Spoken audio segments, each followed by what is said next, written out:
Good morning students. Lesson topic health and disease. இன்னைக்கு என்ன பார்க்கணும்னு பார்த்தீங்கன்னா obesity அப்படிங்கிறத பார்க்கணும். இந்த obesity அப்படின்னா என்ன அர்த்தம்? உடல் பருமன் அப்படிங்கிறது. ஃபஸ்ட்டு ஒரு 2 மார்க் கொஸ்டின் குறிச்சுக்கோ. What is obesity? obesityனா என்ன அப்படிங்கிறத தெரிஞ்சுக்கலாம். Obesity is the state in which there is an accumulation of excess body fat with an abnormal increase in body weight. அதிகப்படியான கொழுப்பு சேர்வதால் உடலினுடைய எடை சாதாரண நிலையை விட அதிகமாக இன்க்ரீஸ் ஆகிறதா நம்ம என்னென்னு சொல்கிறோன்னா ஒபிசிட்டி அப்படிங்கிறத சொல்கிறோம். சரியா? இப்போது நம்மளோட உடம்புல அதிகமாக ஃபேட் அப்படிங்கிறது ஸ்டோர் ஆகக்கூடாது. இந்த ஃபேட் காரணமாக நம்மளுடைய பாடி வெயிட் அப்படிங்கிறது என்ன ஆகிட்டே இருக்குங்கிறாங்க, இன்க்ரீஸ் ஆகிக்கிட்டே இருக்குது அப்படிங்கிறாங்க. அதை தான் ஒபிசிட்டி அப்படிங்கிறாங்க. அடுத்த ஒரு கொஸ்டின், இந்த ஒபிசிட்டி ஏற்படுறதுக்கு என்ன காரணம்? Obesity is a complex multifactorial chronic disease. இது ஒரு சிக்கலான நாள்பட்ட பல்நோக்கு நோய். இது டிசீஸ் அப்படிங்கிற கேட்டகரியில் கொண்டு வந்துடுறாங்க. அப்போது இது உடனே சடனாக நமக்கு தெரியாது. பாடி வெயிட் அப்படிங்கிறது உடனே சடனாக தெரியாது. கொஞ்சம் நாள் ஆன பிறகு என்ன செய்ய ஆரம்பிக்கும், நமக்கு தெரிய ஆரம்பிக்கும். ஸோ அதை தான் என்னென்னு சொல்கிறாங்கன்னா இது ஒரு டிசீஸ். இது ஏற்படுறதுக்கான காரணம் ஃபேட்டு மட்டுமே காரணம் கிடையாது, ஃபுட்டு மட்டுமே காரணம் கிடையாது. அது இல்லாமல் மற்ற காரணங்களும் உண்டு. என்னென்ன காரணம் அப்படின்னு சொல்லி பார்த்தோன்னா சோஷியல் சமுதாயம் அப்படிங்கிறாங்க. அடுத்தது பிஹேவியரல் நடத்தை, சைக்கலாஜிக்கல் உளவியல் அப்படிங்கிறது. அடுத்தது மெட்டபாலிக் வளர்சிதை மாற்றம் அண்டு செல்லுலார் ஃபேக்டர்ஸ். நம்ம பாடி ஸ்ட்ரக்சரில் இருக்கக்கூடிய செல்லு கூட தான் காரணம். ஸோ இதெல்லாம் தான் இதுக்கான ரீசன். நம்மளுடைய பாடி வெயிட் இன்க்ரீஸ் ஆகிறதுக்கு இது எல்லாமே காரணம் அப்படிங்கலாம். சரியா? ஸோ அடுத்தது ஒபிசிட்டி எவ்வாறு உருவாகுது, எப்படி உருவாகுது அப்படின்னு பார்க்கலாம். obesity occurs if intake of calories is more than the expenditure of energy. நம்மளுடைய செலவழிக்கும் அளவை விட எவ்வளவு சாப்பிட்றோமோ அந்த அளவுக்கு நம்ம என்ன பண்ணணும், வேலை செய்யணும், ஹார்ட் ஒர்க் பண்ணணும். ஹார்ட் ஒர்க் பண்ணாமல் சாப்பாடு மட்டுமே சாப்பிட்டோன்னா சாப்பாட்டில் இருக்கக்கூடிய கலோரி அளவு என்ன ஆகிட்டே இருக்கும், இன்க்ரீஸ் ஆகிக்கிட்டே இருக்கும். அப்போ கலோரி அளவு இன்க்ரீஸ் ஆகிட்டே இருக்கும்போது நமக்கு பாடி ஃபேட் அப்படிங்கிறது உருவாகுது. பாடியில் ஃபேட் உருவாகுச்சு அப்படின்னு சொன்னால் அப்போ என்ன ஆகுதா, ஒபிசிட்டி அப்படிங்கிறது உண்டாகுது. அதனால் நம்ம எந்த அளவுக்கு சாப்பிட்றோமோ அந்த அளவுக்கு என்ன செய்ய ஆரம்பிக்கணும், ஒர்க் பண்ண ஆரம்பிக்கணும். அப்போ தான் கலோரி காம்பன்சேட் ஆகும் அப்படிங்கிறாங்க. சரி, இந்த ஒபிசிட்டி நம்ம எப்படி கண்டுபிடிக்கிறது அப்படிங்கிறத தெரிஞ்சுக்கலாம். ஒருத்தங்களுடைய ஏஜ் அண்டு ஹைட், ஸோ இது ரெண்டையும் கால்குலேட் பண்ணணும். இந்த ஏஜுக்கு தகுந்த ஹைட் இருக்கணும், ஹைட்டுக்கு தகுந்த வெயிட் இருக்கணும். ஸோ ஏஜும் ஹைட்டும் ஒரே போல் இருந்துட்டு வெயிட்டு மட்டும் அதிகமாக இருந்துச்சு அப்படின்னு சொன்னால் அவங்கள தான் என்னன்னு சொல்கிறேன்னா ஓவர் வெயிட் அல்லது ஒபிசிட்டி அப்படிங்கிறாங்க. அப்போ நம்ம 3 விஷயத்தை கரெக்டாக ஃபாலோ பண்ணணும். ஒன்று, ஏஜ் என்ன இருக்குது, ஹைட் எப்படி இருக்குது, வெயிட் எப்படி இருக்குது. இது 3 சமநிலையில் இருக்கும் பொழுது தான் அவங்க நார்மலான பர்சன்ஸ். ஸோ அப்படி இல்லாமல் ஏஜும் ஹைட்டும் சமமாக இருந்துட்டு வெயிட்டு மட்டும் அதிகரிச்சுட்டே போச்சு அப்படின்னு சொன்னால் அவங்க என்னன்னு சொல்கிறோம்னா அவங்கள ஓவர் வெயிட் அல்லது ஒபிசிட்டி அப்படின்னு சொல்லலாம். இது ஒரு டிசீஸ். சரி, இது எப்படி கண்டுபிடிக்கலாம் அப்படின்னு பார்த்தீங்கன்னா இதுக்கு ஒரு ஃபார்முலா உண்டு, BMI. BMI அப்படின்னா என்ன, பாடி மாஸ் இன்டெக்ஸ், உடல் பரும குறியீடு. இந்த ஃபார்முலாவை அண்டர்லைன் பண்ணிக்க, இது 1 மார்க் கொஸ்டின். இந்த BMI equal to weight kilogram by height metre squared. எடை கிலோகிராம் பை உயரம் மீட்டர் ஸ்கொயர்ட். சரியா? ஸோ அந்த ஃபார்முலாவை அண்டர்லைன் பண்ணிக்கோ. இந்த ஃபார்முலாவை வச்சு தான் நம்ம என்னென்னு செய்யணும், நம்மளுடைய வெயிட் எப்படி இருக்கும் அப்படிங்கிறத தெரிஞ்சுக்கணும். இதில் வெயிட் நம்ம 3 கேட்டகரியாக பிரிக்கலாம். நம்ம ஒபியூஸ் குண்டாக இருக்கமா, உடல் பருமன் உடையவங்களாக இருக்கமா, அல்லது ஓவர் வெயிட்டாக இருக்கிறோமா, அல்லது நார்மல் பர்சன்ஸாக இருக்கிறோமா அப்படிங்கிறத நம்ம என்ன பண்ணணும்னா தெரிஞ்சுக்கணும். சரி, அளவுக்கு அதிகமாக நம்ம சாப்பிட்டுக்கிட்டே இருக்கோம் அப்படின்னு சொன்னால் ஒவ்வொரு 7 கலோரி ஃபுட்லேயும் நம்ம சாப்பிட்ற சாப்பாட்டில் 7 கலோரி ஃபுட்லேயும் 1 கிலோ ஃபேட் அப்படிங்கிறது ஃபார்ம் ஆகி ஸோ அது அந்த 1 கலோரின்னு சொல்லி அதிகமாக நம்ம உடம்புல சாப்பிட்ற சாப்பாட்டில் ஃபேட் ஃபார்ம் ஆகிக்கிட்டே போச்சு அப்படின்னு சொன்னால் அப்போ நம்ம உடம்புல எது இன்க்ரீஸ் ஆகிறதுக்கு சான்சஸ் உண்டுங்கிறாங்க, பாடி வெயிட் இன்க்ரீஸ் ஆகிறதுக்கு சான்சஸ் உண்டு. இந்த ஃபேட் நம்ம பாடி ஸ்ட்ரக்சரில் எங்கே ஸ்டோர் ஆகுது அப்படின்னு பார்த்தீங்கன்னா நம்மளுடைய ஸ்கின்னில் அடிப்போஸ் டிஷ்யூஸ் அப்படின்னு சொல்லி ஃபார்மேஷன் உண்டு. அந்த அடிப்போஸ் டிஷ்யூஸில் தான் அதிக அளவு ஃபேட் அப்படிங்கிறது ஸ்டோர் ஆகுது. ஸோ நம்மளுடைய பாடி வெயிட் 20%லேருந்து 25% அளவுக்கு என்ன செய்ய ஆரம்பிச்சுக்கிட்டே இருக்கும்.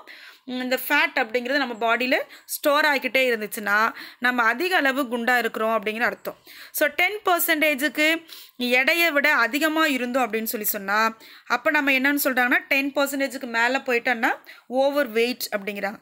20%க்கு மேலே அப்படின்னு சொல்லி பார்த்தா அவங்கள தான் குண்டானவங்கங்கிறாங்க. ஸோ அப்யூஸ் அப்படிங்கிறது ஒபியூஸ் அல்லது உடல் பருமன் உடையவங்கிறாங்க.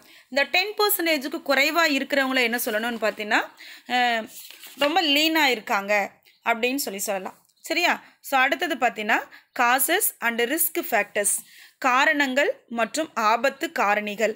இந்த ஒபிசிட்டிக்கான காரணம் எது, ஸோ அது என்னென்ன விளைவுகளை என்னென்ன ஆபத்துகளை நம்ம உடம்புல ஏற்படுத்தும், அதுக்கான ஃபேக்டர்ஸ் என்ன அப்படிங்கிறது அடுத்தது பார்க்கலாம். Obesity is due to genetic factors, physical inactivity, eating ஹேபிட்ஸில் என்னதுன்னா over eating and endocrine factors. So causes அப்படியே குறிச்சிக்கோ 2 மார்க்கில்.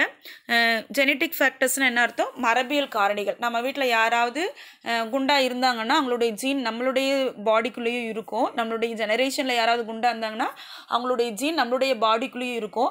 அப்படி இருக்கும்போது ஆட்டோமேட்டிக்காக நம்மளும் அந்த ஜீன் மூலமாக என்ன செய்ய ஆரம்பிச்சுக்குவோம்? ஃபேட்டாகி தான் இருப்போம். அடுத்தது ஃபிசிக்கல் இன்ஆக்டிவிட்டி. நம்ம எந்த வேலையுமே செய்யாமல் சாப்பிட்டுட்டு சும்மாவே இருந்தோம்னா அப்போ நமக்கு என்ன ஆக ஆரம்பிக்கும்? ஒபிசிட்டி. அடுத்தது பார்த்தீங்கன்னா ஃபிசிக்கல் இன்ஆக்டிவிட்டி, அதை தான் நம்ம என்னென்னு சொல்கிறோன்னா உடல் உழைப்பின்மை. அடுத்தது ஈட்டிங் ஹேபிட்ஸ், அதிகமாக உணவு பழக்க வழக்கங்கள், அளவுக்கு அதிகமாக சாப்பிட்றது, தேவையில்லாத உணவுகளை சாப்பிட்றது, அதனால் நமக்கு ஒபிசிட்டி ஏற்படுது. அடுத்தது எண்டோக்ரைன் ஃபேக்டர்ஸ், நாளமில்லா சுரப்பி காரணமாக கூட என்ன செய்ய ஆரம்பிக்கும்? நமக்கு ஒபிசிட்டி அப்படிங்கிறது உருவாகும். இது ஒரு 2 மார்க் குறிச்சிக்கோ. ஒபிசிட்டி ஏற்படுறதுக்கான காசஸ், காரணங்கள். அடுத்த ஒரு 2 மார்க் கொஸ்டின், இந்த ஒபிசிட்டி என்னென்ன விளைவுகளை ஏற்படுத்தும்? ரிஸ்க் ஃபேக்டர்ஸ், என்னென்ன ஆபத்துகளை விளைவுகளை ஏற்படுத்தும் அப்படின்னு பார்த்தீங்கன்னா number 1, obesity is a positive risk factors in development of hypertension, உயர் இரத்த அழுத்தத்தை ஏற்படுத்துது. அடுத்தது டயாபெட்டிஸ், நீரிழிவு நோயை ஏற்படுத்துது. அடுத்தது கேல் பிளாடர் டிசீஸ், பித்தப்பை நோய்களை ஏற்படுத்துது. அடுத்தது கரோனரி டிசீசஸ் அப்படின்னு சொன்னால் ஹார்ட் ப்ராப்ளத்தை ஏற்படுத்துது. அடுத்தது ஆர்த்ரட்டிஸ், கீழ்வாதம். ஆர்த்ரடைஸ் அப்படிங்கிறது என்னென்னு பார்த்தீங்கன்னா நம்மளுடைய மூட்டுக்கு ஜாயினுக்கு என்ன செய்ய ஆரம்பிக்கும்? வீக்கம் கொடுக்கும். அந்த வீக்கத்தை தான் என்னென்னு சொல்கிறேன்னு பார்த்தீங்கன்னா ஆர்த்ரைட்டிஸ் அப்படிங்கிறது. இந்த மாதிரி விளைவுகளை எது ஏற்படுத்துதுன்னு பார்த்தீங்கன்னா ஒபிசிட்டி. அப்போ குண்டாக இருந்தால் நமக்கு என்ன பண்ணணும்? நிறைய வகையான பாடி ஃபுல்லாகவே நமக்கு என்ன தான் நிறைய வகையான பாதிப்புகளை தான் ஏற்படுத்தும். அடுத்த டாபிக் பார்த்தோன்னா prevention and control of obesity, உடல் பருமன் தடுப்பு மற்றும் கட்டுப்பாட்டு முறைகள். எப்படி தடுக்கலாம் நம்மளுடைய பாடியை? ப்ரிவென்ஷன் கண்ட்ரோல் ஒபிசிட்டி, நம்மளுடைய குண்டாகிறத உடல் பருமனை எப்படி தடுக்கலாம், என்னென்ன கட்டுப்பாட்டு முறைகளை ஏற்படுத்தலாம். ஃபஸ்ட்டு 1, டயட் மேனேஜ்மெண்ட், உணவு கட்டுப்பாட்டு மேலாண்மை. சாப்பாட்டு மூலியமாக நம்மளுடைய ஒபிசிட்டியை நம்ம என்ன செய்யணும்னா கண்ட்ரோல் பண்ணணும். எப்படி சாப்பிட்லாம்? லோ கலோரி, குறைந்த கலோரி உணவுகளை சாப்பிட்றது. அடுத்தது நார்மல் புரோட்டீன், இயல்பான புரதம் நிறைந்த உணவுகளை சாப்பிடணும். அடுத்தது விட்டமின்கள், வைட்டமின் நிறைந்த உணவுகளை சாப்பிடணும். அடுத்தது மினரல்ஸ், கனிமங்கள் நிறைந்த உணவுகளை சாப்பிடணும். அடுத்தது ரெஸ்ட்ரிக்டட் கார்போஹைட்ரேட். ரெஸ்ட்ரிக்டட் என்ன அர்த்தம்? கட்டுப்படுத்தப்பட்ட கார்போஹைட்ரேட். ஸோ கார்போஹைட்ரேட் நிறைஞ்ச உணவுப் பொருட்கள். அடுத்தது அண்டு ஃபேட், கொழுப்பு. அதுக்கப்புறம் ஹை ஃபைபர் டயட், அதிக நார்ச்சத்து மிக்க உணவுகள். ஸோ இது எல்லாத்தையும் என்ன செய்யணும்னா இந்த மாதிரி வகையான உணவுகளை சாப்பிட்டோன்னு சொன்னால் நம்மளுடைய பாடி வெயிட் அதிகரிக்கிறத நம்மளால் தடுக்க முடியும். இது ஒரு 2 மார்க் கொஸ்டின் குறிச்சிக்கோ. டயட் மேனேஜ்மெண்ட், உணவு கட்டுப்பாடு மூலமாக எப்படி நம்ம ஒபிசிட்டி குண்டாகிறத தடுக்கலாம் அப்படிங்கிறதுக்கான விஷயம். சரியா? அடுத்தது இந்த உடல் எடை குறைக்கிறதுல நம்ம பாடி வெயிட் கலோரி ரெஸ்ட்ரிக்ஷன், அதாவது உடல் எடை குறைக்கிறதுல கலோரி அப்படிங்கிறது ரொம்பவே முக்கியமான கட்டுப்பாடு நிறைந்த பாதுகாப்பு நிறைந்த பயனுள்ள விஷயம். Calorie restriction for wait reductions is safe and most effective. Calorie அப்படிங்கிற அளவுகளை நம்ம கரெக்டாக ஃபாலோ பண்ணணும் அப்படின்னு சொன்னால் ஒபிசிட்டி அப்படிங்கிறது நமக்கு இருக்காது. இது நமக்கு ரொம்பவே பயனுள்ளது. அதனால் என்னென்ன உணவுகளை நார்மலாக சாப்பிடணுமோ அதை மட்டுமே நம்ம என்ன செய்ய ஆரம்பிக்கணும், சாப்பிட ஆரம்பிக்கணும். அது ஃபஸ்ட். ப்ரிவென்ஷன், தடுப்பு முறைகளில் அது ஒரு முறை. அடுத்தது ரெண்டாவது அப்படின்னு பார்த்தீங்கன்னா ஃபிசிக்கல் எக்ஸசைஸ், உடற்பயிற்சிகள். ஃபிசிக்கல் எக்ஸசைஸ் அப்படின்னு சொல்லும்போது எடுத்த உடனே நம்ம என்ன செய்யக்கூடாது, அதிகமான ஹார்டாக இருக்கக்கூடிய எக்ஸசைஸை செய்யக்கூடாது. மைல்டாக இருக்கக்கூடிய exercise. A low calorie diet accompanied by moderate exercise will be effective in causing weight loss. மிதமான உடற்பயிற்சியுடன் கூடிய குறைந்த கலோரி உணவு. ஸோ அப்போது நம்ம எக்ஸசைஸ் குறைவாக சாப்பாடே குறைவாக தான் எடுத்துக்கிறோம். எதுக்காக, நம்ம வெயிட்டை குறைக்கணும் அப்படிங்கிறதுக்காக நம்ம இப்போ எப்படி சாப்பிட போகிறோம், லைட் வெயிட் இருக்கக்கூடிய உணவை தான் நம்ம சாப்பிட போகிறோம். அப்படி சாப்பிடும்போது நம்ம அதிகமான எக்ஸசைஸை செஞ்சோம் அப்படின்னு சொன்னால் அதில் நிறைய வகையான இன்னொரு வகையான நம்ம டிசீஸை ஃபார்ம் பண்ணும். அதனால் ரொம்ப லைட் வெயிட் இருக்கக்கூடிய எக்ஸசைஸ் தான் செய்யணும் அப்படிங்கிறாங்க. சரியா? அடுத்தது உடல் எடையை குறைக்கிறதுல ரொம்பவே எக்ஸசைஸ் அப்படிங்கிறது ரொம்பவே important. Moderate exercise will be effective in causing weight loss. Weight லாஸுக்கு மாடரேட், அதாவது நம்ம செய்யக்கூடிய எக்ஸசைஸ் அப்படிங்கிறது எப்படி இருக்கணும்னு சொல்கிறாங்கன்னா முக்கியமான ஒரு ரீசனாக காரணமாக இருக்கணும். நம்ம எக்ஸசைஸ் செய்யும்போது நம்ம என்னென்ன வகையான பெனிஃபிட்ஸை பெற முடியும் அப்படின்னு சொல்லி பார்த்தீங்கன்னா meditation, yoga, physical activity can also reduce stress related to overeating.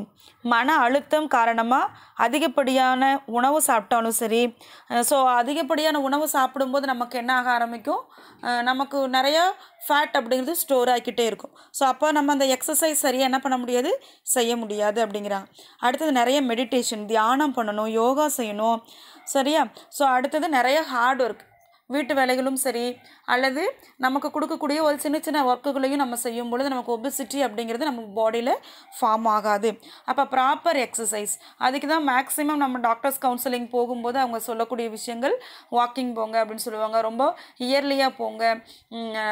அப்புறம் என்ன செய்வாங்கன்னு சொன்னால் வீட்டில் இருந்து ஒரு சில சின்ன சின்ன எக்ஸசைஸ் சொல்லுவாங்க. அப்போ அந்த எக்ஸசைஸ் எல்லாம் நம்ம ஃபாலோ பண்ணி ரெகுலராக செஞ்சுட்டு வந்தோம் அப்படின்னு சொன்னால் என்னாக ஆரம்பிக்கும், நம்மளுடைய பாடி ஸ்ட்ரக்சரில் இருக்கக்கூடிய ஃபேட்டு ஃபஸ்ட்டு என்ன செய்ய ஆரம்பிக்குமா, டிசால்வ் ஆக ஆரம்பிக்கும், கரைய ஆரம்பிக்கும்.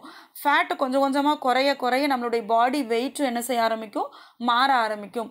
அதனால் ஒபிசிட்டி, உடல் பருமன் அப்படிங்கிறது நம்மளுடைய பாடி ஸ்ட்ரக்சரில் ஃபேட் ஃபார்ம் ஆகிறதுனால ஏற்படக்கூடியது.